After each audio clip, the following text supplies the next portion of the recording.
Hello, this is Mike, and welcome to another episode of Urban Legends and Conspiracies. On today's episode, we will be discussing the infamous 27 Club. As a disclaimer, I would like to state that this episode does deal with topics of mental illness, drug addiction, alcoholism, suicide, and untimely death. So if you are uncomfortable with any of those subjects, I would suggest that maybe you skip this episode in light of a more upbeat one. Thank you. Now let's get back to the 27 Club. The 27 Club is an urban legend which is mostly associated with musicians. However, it's also associated with actors and other artists who die at the age of 27. While the claim of a statistical spike for the death of musicians and other artists at 27 has been disputed and claimed as cherry-picked data, it does stand to reason that there is something odd going on with the frequency at which we see artists dying at this young age. So in order to really understand this cultural phenomena, we really have to start in 1969 when four of the most famous musicians in the world all died within mere months of each other. Those artists being Brian Jones, one of the founders of the Rolling Stones, Jimi Hendrix, one of the greatest guitar players of all time, Janis Joplin, and Jim Morrison, founder of The Doors. They all died at age 27 within months of each other. Now, most people would write this off as a coincidence and as a comment on the prolific drug use that was going on at the time in this industry. However, the coincidence did lead to some comment as to why all these artists had died at the age of 27. It just seems like one of those statistical anomalies that gets people talking. Now, while it is easy to just write these deaths off as a bunch of hedonistic rock stars dying of drug overdoses at a young age, I feel that really glosses over the issue. So I think it's best that we take a look at these four particular deaths in order to see if we can glean any commonalities which may link these deaths together other than just drug use. So let's start with Brian Jones, who is considered to be the first inductee into this infamous club. He was the founder of the Rolling Stones and a multi-talented musician and songwriter. He would go on to start the band in 1962 along with Keith Richards and Mick Jagger, and they became a very successful songwriting team, and he would stay with the band until 1969. What had happened was Jones started to develop alcohol and drug problems, and his performance became so unreliable that the Stones decided that they were going to dismiss him. However, less than a month after he was dismissed from the band, he was found dead in his swimming pool on July 3rd, 1969, at the age of 27. His official cause of death was actually noted by the coroner as death by misadventure. It was also noted by the coroner that his liver and heart were greatly enlarged by past drug and alcohol abuse. Death by misadventure is something that a coroner will put on a death certificate, mostly in the UK, when there are contributing factors to an unnatural death, such as drug use, an accident, or suicide. In this case, many people do believe it was some kind of associated drug use that did lead to his eventual drowning. He was known to overindulge in alcohol and other drugs, most notably marijuana. There's also allegations that he was doing cocaine and methamphetamine. A lot of people believe that it was the toll from days on the road, the pressures of money and fame, and the feeling of being alienated from the rest of the Stones, which led him to this addictive behavior. It is even stated that excessive drug use would start to have a negative effect on his physical and mental health, and he would become unfriendly and antisocial at times. Hostility grew between Jones and the rest of the Stones. It was noted that he could be friendly and outgoing while also being cruel and difficult. Most people say that his attitude would change frequently. Quote, one minute he was caring and generous, the next he was making an effort to anger everyone. Another quote, there were at least two sides to Brian's personality. One, Brian was introverted, shy, sensitive, deep thinking. The other was a preening peacock, gregarious, artistic, desperately needing assurance from his peers, end quote. He would push every friendship to the limit and way beyond. Now, I am in no way trained in psychology or psychiatry, but to me personally, that sounds a little bit like manic depression. There are no accounts, at least any accounts that I was able to find, that ever suggested that Brian Jones was mentally ill or manic depressed. I don't think that it's outside of the realm of possibility that he could have either suffered from something like manic depression or another type of mental illness. This was the 60s, and that stuff just wasn't really diagnosed back then, not the way it is today. Most contemporary accounts attribute his mood swings to the illicit drug use. However, I think it does discount the mental state he was in at the time. We have to remember that this is a man in his 20s who has been thrust into rock stardom. He's a founding member of one of the most famous bands that was playing at the time. And between the pressures of fighting with his bandmates, being ultimately kicked out of his band, his mounting legal issues, then it's no surprise to me that his mental state had probably deteriorated to a point where he was seeking out more destructive behaviors, particularly the drug use. As an alcoholic myself, I know that drug use is the ultimate form of escapism from your problems. Sadly, these behaviors and his hedonistic rock star lifestyle would lead to his ultimate demise. His death would be shortly followed by another great musician, James Marshall Hendrix, also known as Jimi Hendrix, one of the greatest guitar players of the 20th century. Hendrix began playing guitar at a young age, and by 1961 he was playing gigs on the Chitlin circuit. He eventually would play with the Isley Brothers, and he would also play with Little Richard, and eventually he would go out on his own and create such great hits like Hey Joe, Purple Haze, The Wind Cries Mary. By 1967 he had already had 3 UK top 10 hits. He would be rocketed into US fame after his performance at the Monterey Pop Festival. By 1968, his final studio album, Electric Ladyland, reached number 1 in the US, and by 1969, he would be the headliner at Woodstock.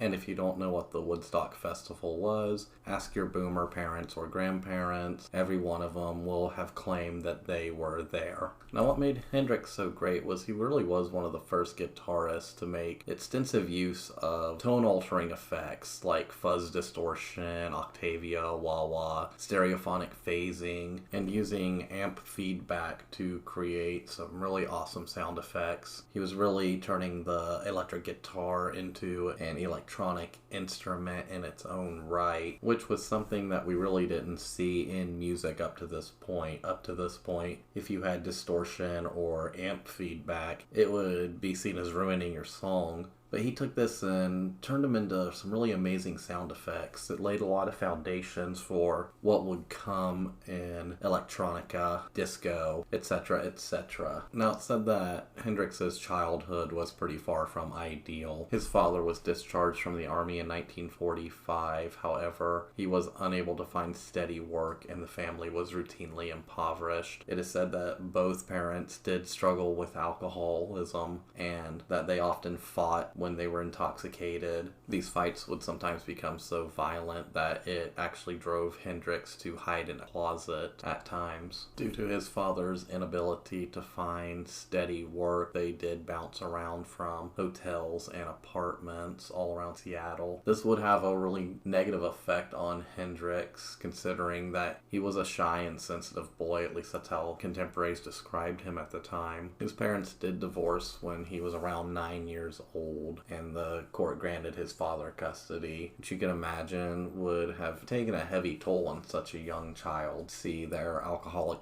parents struggling, viciously fighting and arguing with each other, and then going through divorce. It doesn't take a genius or someone who's well versed in psychology to realize that a traumatic childhood like that could lead to some severe psychological damage later in life. Not to mention the fact that his mother died of cirrhosis of the liver when he was 15. 18. And instead of allowing his children to attend their mother's funeral, their father, Al, gave them shots of whiskey and instructed them that this is how men should deal with loss. So it's no surprise to me that in his later teenage years, he would end up dropping out of high school and eventually be arrested for riding around in stolen cars, which led to the judge giving him the choice between joining the army or going to prison, which he chose the army. However, in the army, he didn't really care for it. He was actually discharged, frankly, because he actually showed no general interest in the army whatsoever. So not too long after his stint in the army is when his music career begins, along with his increasing alcoholism and eventual drug use. Sadly, just like his parents, his alcoholism would lead to bouts of anger and violence. One person was quoted as saying that liquor set off a bottled up anger, a destructive fury he almost never displayed otherwise. Which sounds like he probably did have a lot of pent up childhood anger that would come out while he was intoxicated. This was also around the time he started sporadically using drugs, including cannabis, hashish, amphetamines, and cocaine. After 1967, he was regularly using these drugs, particularly amphetamines. It was said that he would frequently use amphetamines and stay up as long as 3 days at a time while touring. So one could imagine the physical toll that alone would have on the body. These angry and violent fits would lead to eventual legal issues in various countries, putting more stress and strain on an already stressful career path. While rock stardom may sound like the dream job of most of us, it is actually just like any other job. It's fraught with meetings with lawyers and contract disputes and countless hours, endless days on the road, which can become monotonous and repetitive. On top of that, your songwriting, you're practicing with your bandmates. It's a real go lifestyle. So it's no surprise that one would take amphetamines to stay awake for those countless hours you need to, and then take sleeping pills to calm down, which is actually what ended up killing him in the end.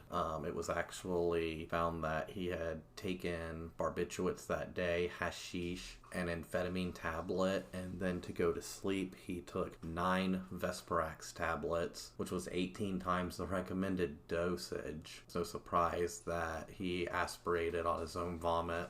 He was unable to wake up, and I think the lifestyle he was leading really shows us the toll that the music industry can take on a 27-year-old. And I think it was a combination of that physical exhaustion plus that mental anguish that led to his increased drug use, his increased alcoholism, and eventually his death on that day in 1970 in that hotel. So at this point we can already see some common themes and patterns emerging, which takes us into our next death, which would happen just about a month later on October 4th, 1970, the infamous Janis Joplin, who died of a drug overdose, possibly heroin. So Joplin was another one of these famous rock stars who was rocketed into fame after her appearance at the Monterey Pop Festival, where she was the lead singer of the band Big Brother and the Holding Company. She would later go on to release 2 albums with the band and then go on to become a solo artist in her own right. She was known for having a powerful mezzo-soprano voice. She styled herself on a lot of the famous blues heroines of the day and a lot of the famous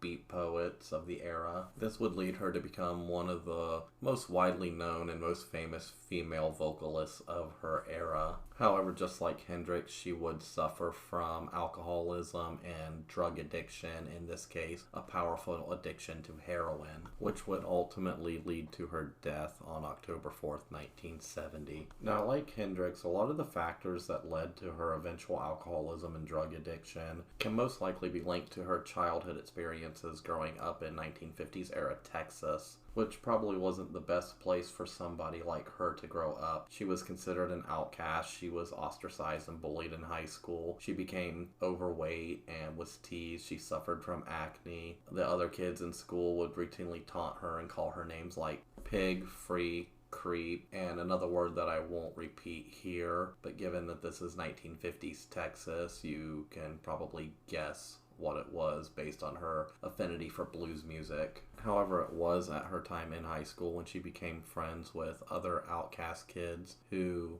introduced her to blues artists such as Bessie Smith and Ma Rainey. She later credited these as being influencing in her decision to become a singer in life. So you can already see that during these volatile teenage years, being bullied, being an outcast by other people, probably living in a small conservative Christian town in Texas, would probably give her some deep scars, emotional scars at least, which could lead to a life of escapism through alcohol, music, and drug addiction. Once again, it doesn't take a genius to understand that that could lead to some deep psychological trauma, especially in an age where bullying was just seen as kids being kids and one was just supposed to get over it. So in 1960, she graduates high school and goes on to attend college, and during this era, she is basically what you would call your stereotypical beatnik. Actually, the Daily Texan, it would say, campus newspaper at the University of Texas at Austin, ran a profile on her in 1962 called "She Dares to Be Different." Quote, "She goes barefooted when she feels like it, wears Levi's to class because they're more comfortable, and carries her auto harp with her everywhere. She goes so that in case she gets the urge to break into song, it will be handy. Her name is Janis Joplin." Now, while that may sound flattering in today's world, in 1962, it probably was a shock piece. You gotta remember, this is Texas, and the whole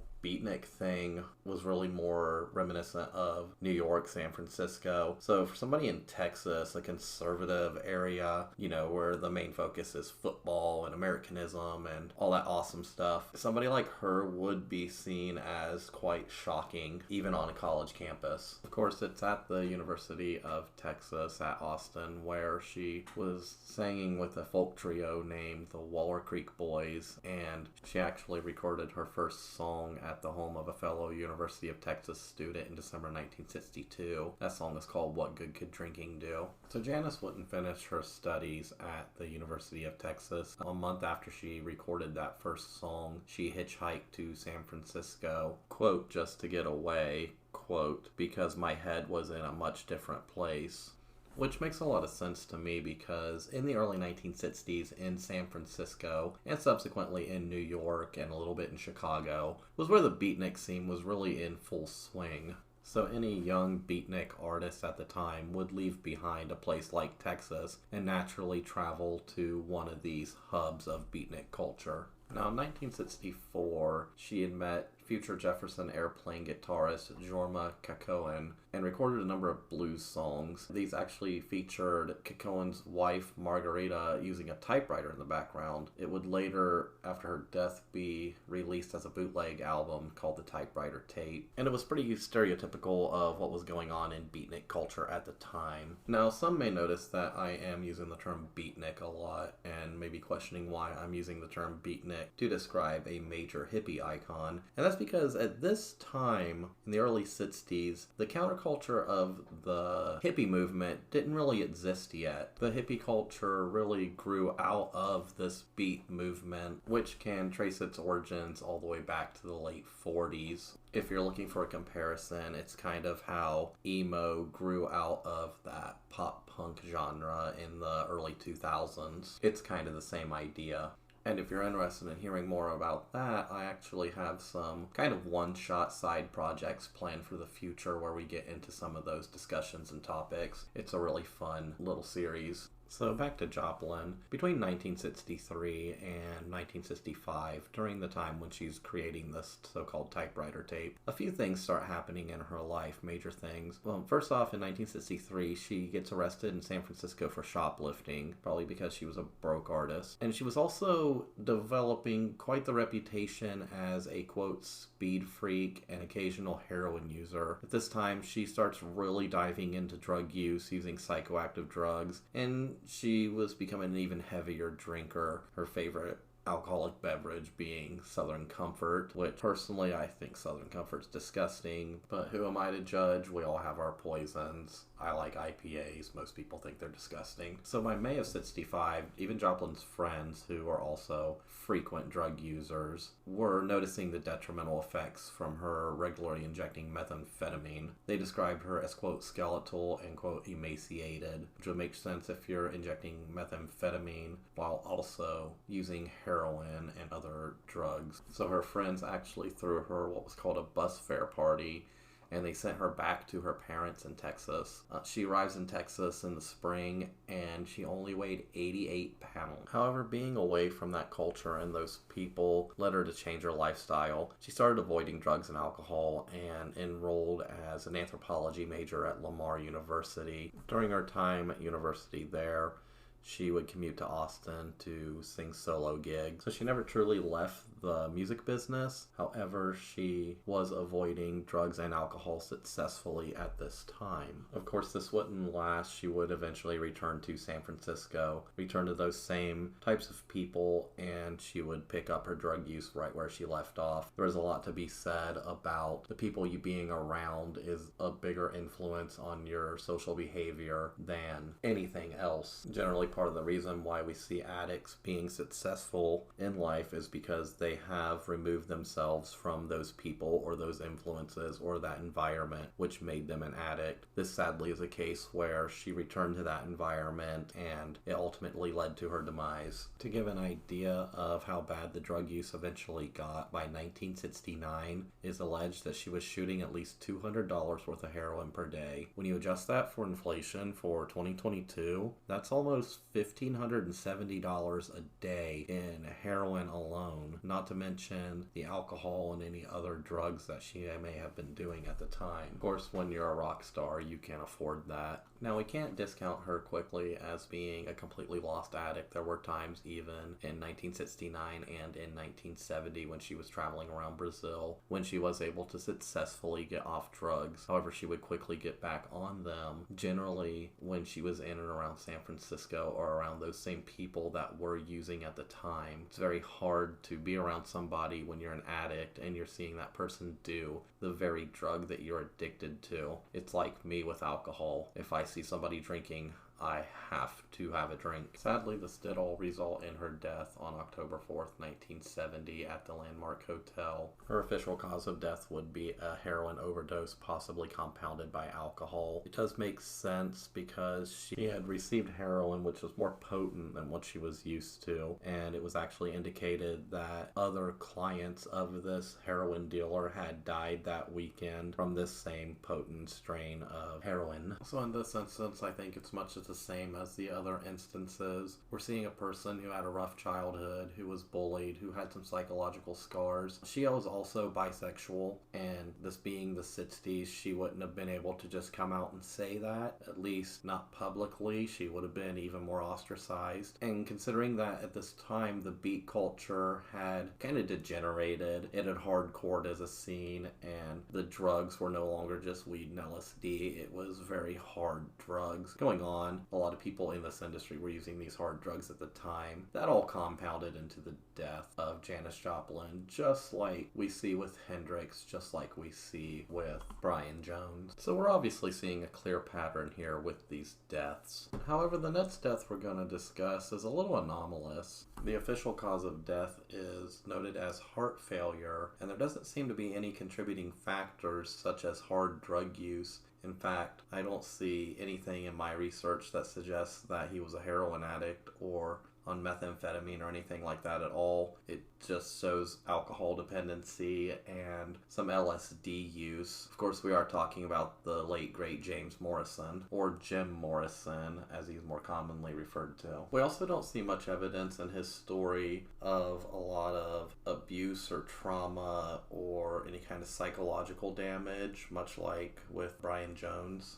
Now, that's not to say that he probably didn't have some kind of psychological damage. However, if he did, it was never really documented, and it doesn't seem to really be a contributing factor in the events that we see surrounding his death. Of course, his death is a little muddied. He died in Paris, and during this time, they weren't required to do an autopsy, so no autopsy was performed, so it is a little muddled as to why he died. Most contemporary accounts do state that it was heart failure. However, there are some rumors suggesting that it could have been from heroin use. The woman he was dating at the time was a known heroin user and had later died of heroin, but we'll truly never know because we don't see any evidence of Morrison ever doing heroin. At least I've never found any in my research on his life and subsequent death. So a little bit about Jim Morrison's backstory. He was a rock star in the truest sense of the word. He had a wild personality. He was also an accomplished poet, so his lyrics were very poetic. He was known for his unpredictable and erratic performances. I mean, this is the guy who once said to a crowd, "Hey, do you want to see my cock?" and ended up in some legal trouble because of that. He was basically laying the early foundations of what would later become punk rock, that kind of whole attitude and style, almost 15 years before it really became a thing. I believe if he had been born 10 or 15 years later, he would have been right up there with the likes of Sid Vicious and Tommy Ramone and all the later great punk rockers that came out of that movement in the 70s. He was regarded as one of the most influential frontmen in rock history, and it makes sense because he is still very influential today when it comes to rock and roll. So a little bit about Morrison's early life. He was the son of a Navy Rear Admiral, so he was a typical military brat. He would bounce around from place to place growing up until they eventually land in around Alameda, California, where he goes to high school. Now, when Morrison was 4 years old, he did witness a traffic accident on a Native American reservation that impacted him greatly. It was fairly traumatic, at least he remembers it as being traumatic. Even his father was admitted as saying that it did make a deep impression on him. He always thought about that, quote, crying Indian. He would later reference it in various poems, songs, and interviews, and said that he would exaggerate the story. However, if you're 4 years old, or if you're remembering something from when you were 4, it probably is going to be a little exaggerated, especially if that's one of your earliest memories. Now, personally, I don't think that this incident really led to any destructive behaviors or deep psychological damage. We all have disturbing memories that we wish we could get rid of, but we don't dive into alcoholism or drug use. I think it's just one of those things that was influential in his life. I don't really think it shaped who he was as a person. It might have shaped his worldview a little bit, but I think his worldview was more shaped by his family life, his home life, and his literary influences, which would make him a great poet. Now, his home life was fairly typical of a military brat. His father was a rear admiral and probably ran a pretty tight, disciplined household. There was never any instances of corporal punishment or spanking, etc. However, just like in most other military households, when they want to instill discipline in their kids, they do something that's known as dressing down. It's kind of like being chewed out, if you're familiar with that term. It basically, they yell and berate their children until they acknowledge their failings. Pretty typical of military households, and there's a lot of positive that can come out of it as well as a lot of negative. A lot of that depends on the personality type of the recipient. Now, while Morrison did break off contact with his family after he graduated from college, it was primarily due to a couple of different reasons. For one, his dad thought that he was completely talentless when it came to music, and another was because a lot of people believed that maybe Morrison didn't want to involve his family in that aspect of the music business. He was known as a very rebellious, outgoing kind of character, and when your father's a rear admiral, probably doesn't look too good if your son is the poster child for rebellion at the time. So he probably just didn't want to involve his family in that aspect of his life. But what really shaped his personality, I think, was his influences from the stuff he read. It was said that his inspiration came from a lot of different philosophers and poets. He read Nietzsche, he read Burroughs, Kerouac, Ginsberg, Baudelaire, and countless others. It was even said that in his senior year, his English teacher had to have another teacher who was going to the Library of Congress check to see if the books he was actually reporting on actually existed, because he thought he was making them up. They were English books on 16th and 17th century demonology that the English teacher had never heard of. So, he had a wide range of influence and even some esoteric interests, all of which would be later reflected in his works as a poet and a songwriter. So after high school, he goes to UCLA, and actually in 1965 he graduates with a bachelor's degree from the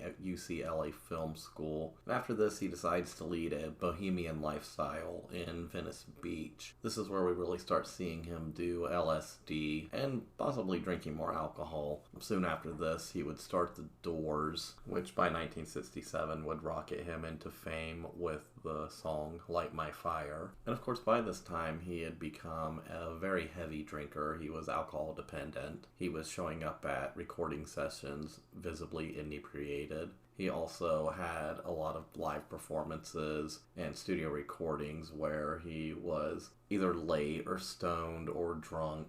And at this point, the alcoholism is probably starting to take a heavy toll on his health. This leads us to that March 1st, 1969 concert, in which he does scream that infamous line, along with other obscenities, which led to 6 warrants for his arrest. And it led to a sham of a trial where he was sentenced to pay a $500 fine and be in prison for 6 months. However, he did remain free on a $50,000 bond. We have to understand that this is the puritanical South, so doing something like that in a concert would lead to some kind of sham of a trial. Nothing against the South. However, we do have puritanical swaths in this nation that seem to be somewhat backwards thinking, and they do abuse the law. This actually did have a negative influence on his idea about the American judicial system, in which he was said that he had a very unrealistic schoolboy attitude going into it, and now his eyes have been opened up a bit to the actual realities of how the legal system can be abused.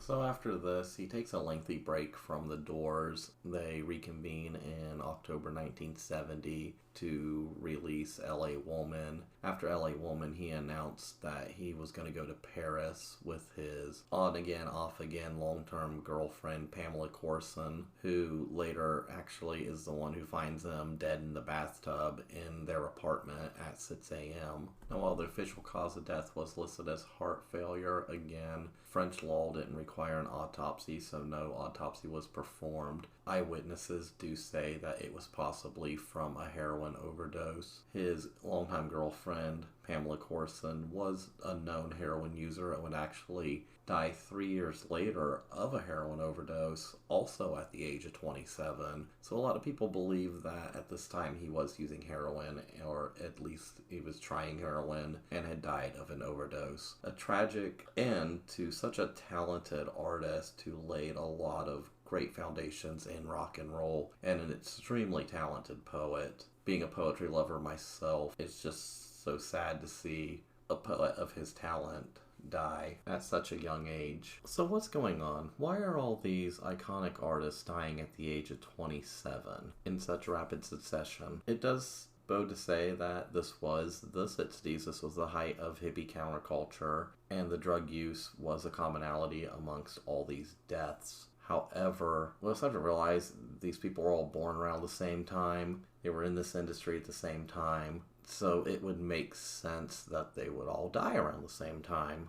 Now, while it was commented on that it was kind of unusual that they did all die at 27, when they were reporting these in the early 70s, it wasn't really looked into. It just seemed like kind of a weird coincidence. It was just written off. However, this subject would come up again after April 5th, 1994, after the suicide of the late, great Kurt Cobain. Now, for the sake of time, I'm not going to go into the life and death of Kurt Cobain or the lives and deaths of any other members of this club. I might touch on a few details and a few commonalities that link these artists and their deaths together. But if I were to go into the details of every single artist, I would be here forever. That being said, I don't want to diminish these other great artists as being less important. I just wanted to deep dive into the deaths of those first four artists, particularly because I was looking for some kind of commonalities, which we also see with many of these other artists who also die from drugs, suicide, mental illness, various other things, which might give us some insight into what's actually going on here. But it's after the death of Kurt Cobain, who also died at 27, when people start really looking into that phenomenon of why are these artists dying around that age? And given that this was the infancy of the internet era and that research was now coming available, this urban legend did start cropping up online, and more inductees were found, even going back before those first four all the way to the late 1890s. And even continue on to this day. And when we look into this list, we see a lot of the same commonalities, along with a few other things like accidents, disease, and murder. And to show just how far this cultural phenomenon and this urban legend goes, it has led to a lot of popular artists in today's world fearing that they might actually die at 27. So naturally, this kind of apophenia leads to some kind of rise of why. What's the connection? And this leads us off into a string of different little theories and myths, some of which we will discuss in this segment. One being the idea of the Saturn return. There's also a modern myth called the White Lighter myth. There's also a myth of a Faustian pact, which dates back to an earlier inductee into this infamous club. The idea of a Faustian pact in the music industry is probably the longest enduring and one of my personal favorites, probably because of the influence it's had on rock and roll and metal culture. So naturally I'm going to start with that one. So the idea of a Faustian bargain, or selling your soul to the devil to become a great rock star, is a very common myth that we see in rock and roll and metal and even blues. It actually really starts with the blues artist Robert Johnson, who also died at the age of 27 in 1938. And if you are interested in a life shrouded in mystery and legend, Robert Johnson's story is probably the best case of that. His entire life, from his birth to his death, is shrouded in mystery. Most of what we know about his life was actually pieced together in the 60s and 70s by historians listening to the stories and memories from his contemporaries, such as the great blues artists Son House and Ike Zimmerman. Now, Robert Johnson was musical from a very young age, and even Son House says that he remembers him as a little boy who was a competent harmonica player, but a, quote, embarrassingly bad guitar player. And he was what was called an itinerant musician, which means he would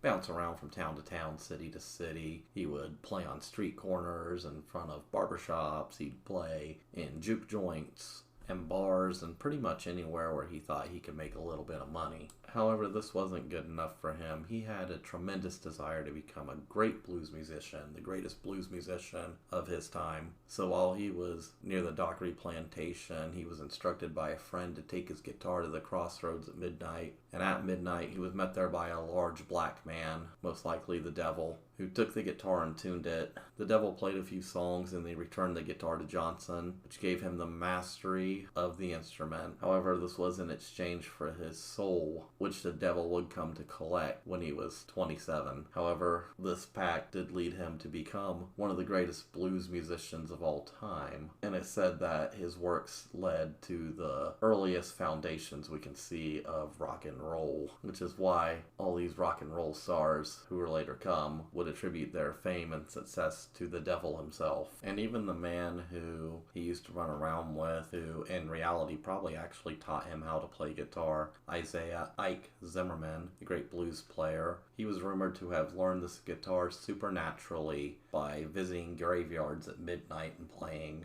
which gave him a supernatural ability to play. So the notion of the two men who would eventually lay the foundations of what would later become rock and roll, making a Faustian pact or a pact with the devil in order to do this, or learning through supernatural abilities. It's just a really fun and interesting story, and it's one of rock and roll's greatest urban legends. And even the circumstances surrounding his death and even where his body is buried is shrouded in mystery. There are several different conflicting stories. One story says that he was poisoned by a jealous husband for flirting with his wife. Johnson was a notorious womanizer. Witnesses to his death say that he died in a convulsive state and in extreme pain. The owner of the plantation that he was staying on stated that it was in his opinion that he had died of syphilis or other complications due to syphilis. Some of the photos we have of Johnson say that he may have had Marfan syndrome, which could have affected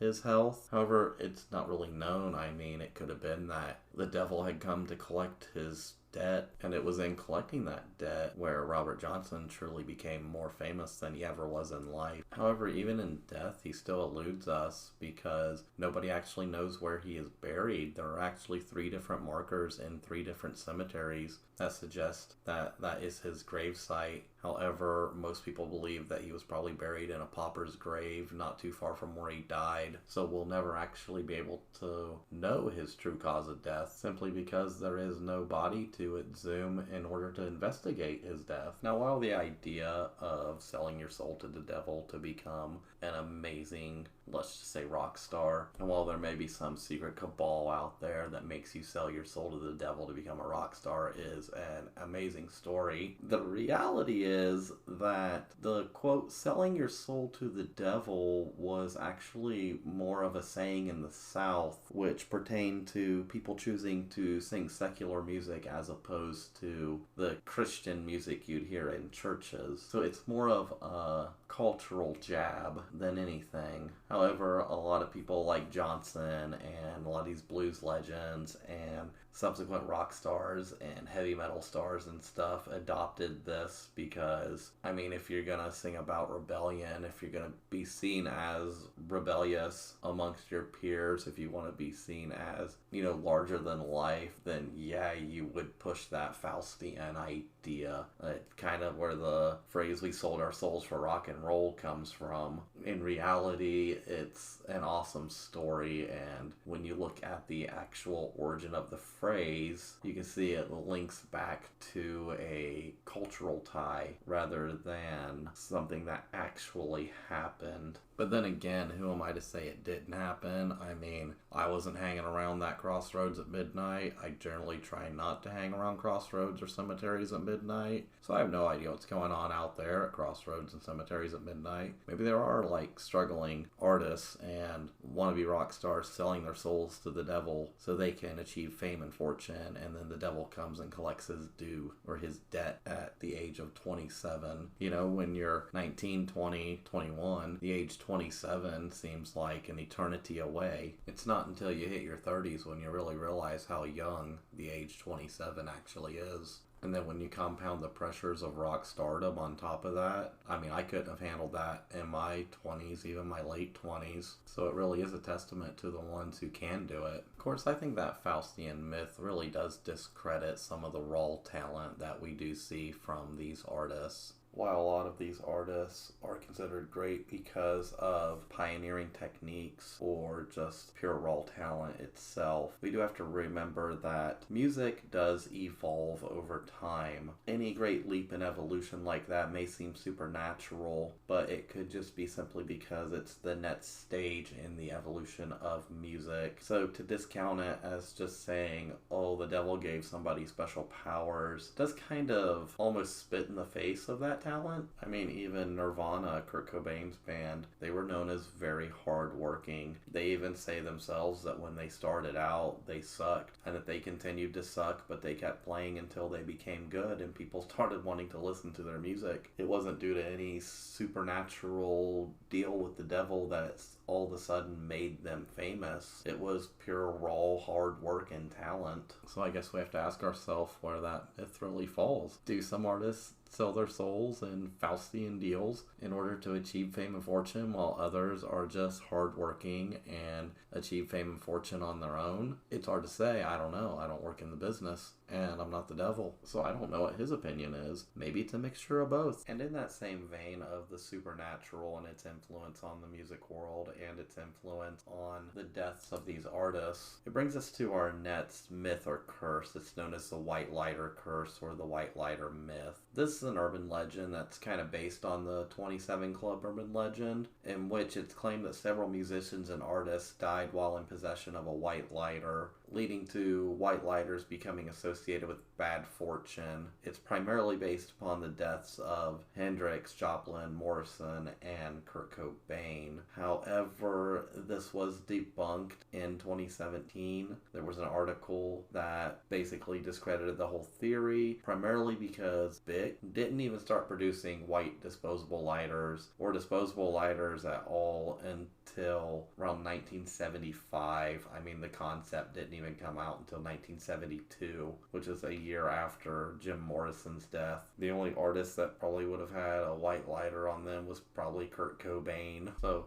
that myth probably falls by the wayside very quickly. So yeah, your white lighters aren't going to cause you bad luck or create scenarios where you die in an accident at 27. The next real myth or idea that directly impacts the urban legend of the 27 Club actually comes from astrology. It's known as the Saturn return. Basically what it is an astrological transit that occurs when the planet Saturn makes one cycle in a person's life from the moment of their birth. Now, it's roughly 29 to 30 years. However, they say that you start to feel this transit or change around 27. It's seen as the time of reaching full adulthood, maturity. It's the idea of leaving youth behind and entering adulthood, which is kind of funny because the idea of being a rock star is to be eternally young. So I could see how that kind of idea got attached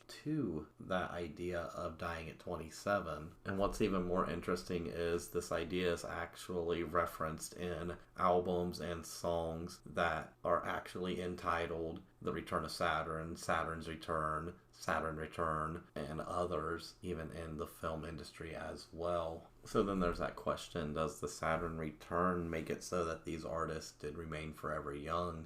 Was it because of this return that they were disallowed a chance to go strictly into adulthood and had to be forever rebellious? Personally, I think the actual answer to that is no. When you are a rock star at that age, you are doing a job for adults. You are, as I said before, dealing with contracts, dealing with legal issues, dealing with all kinds of stuff when you're an adult. So the idea that they're forever young, however, doing the job of an adult, it's kind of insane. However, that's not too far of a leap to understand why an idea like that would be found in the music industry. So that pretty much covers some of the more supernatural myths and legends surrounding this 27 Club. And I know that there are many other artists that I didn't touch on. However, I just wanted to give a rough overview. A lot of these other artists do end up dying in very similar ways. Now, there were a lot of them that were murdered. They died in accidents, and they're kind of outliers. But when you focus on the core artists who are in